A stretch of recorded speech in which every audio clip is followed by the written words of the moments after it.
So ladies, just tell me, what are the foods that are really quite famous from your region?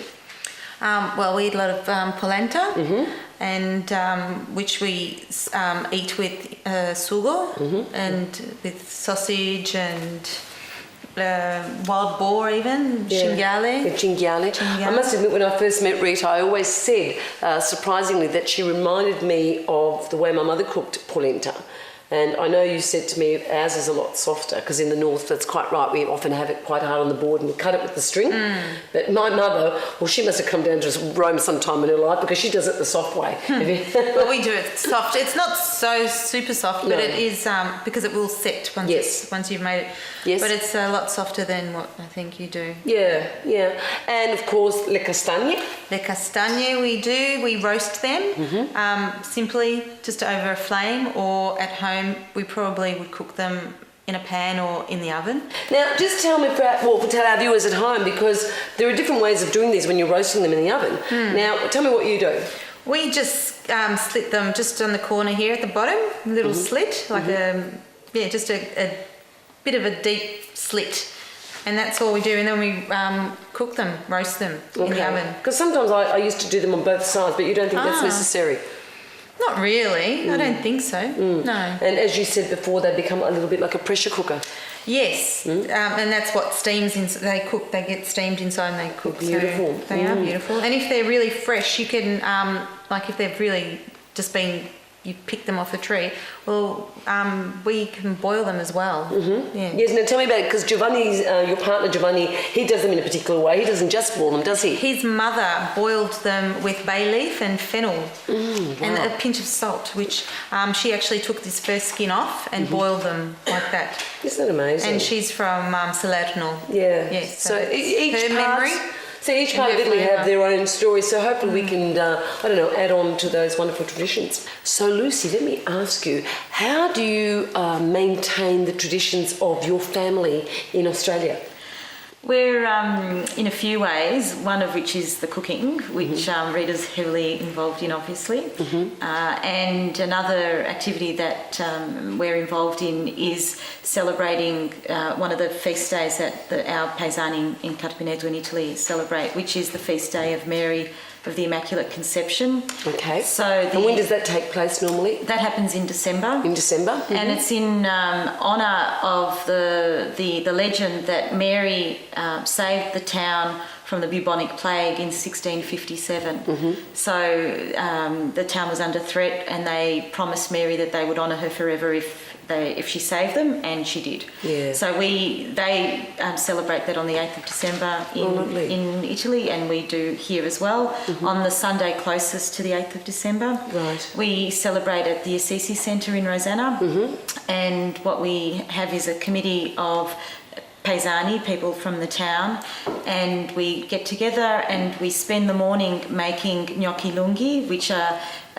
long gnocchi, and their nickname is rat's tails. So what we're doing here is making gnocchi lunghi, the rat's tails gnocchi, and what Mum's doing is putting in some continental flour and about to mix in some water.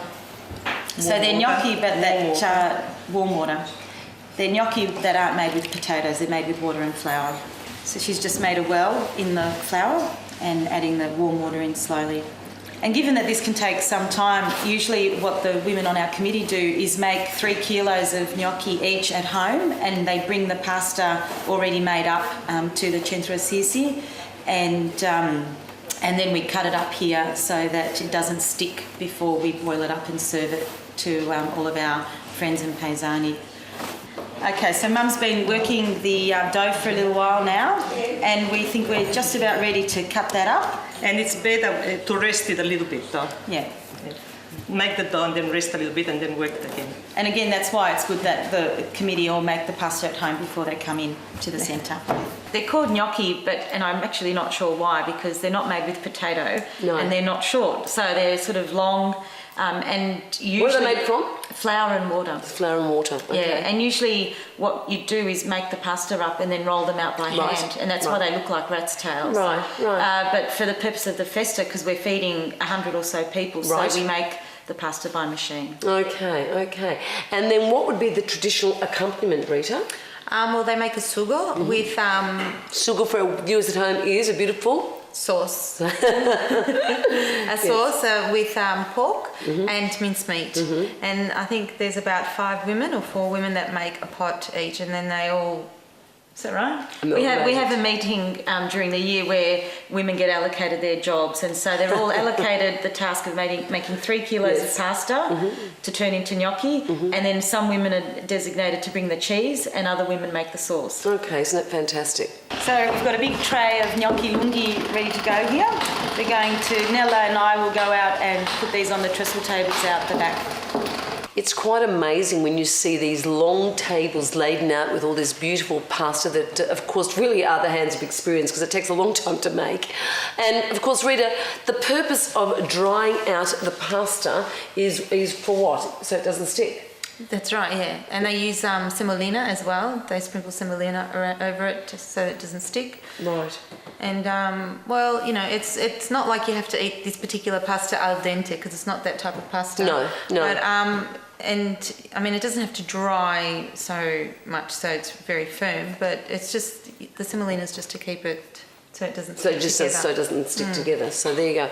And then, of course, Lucia, your mother has been given the task of serving up the people. A lot of hungry mouths to feed. That's right. We have, depending on the weather, we can get between 100 and 150 people come. And last year's festival was particularly special because we had some of our friends from Italy come and join us. So it was an extra special celebration last year. Absolutely.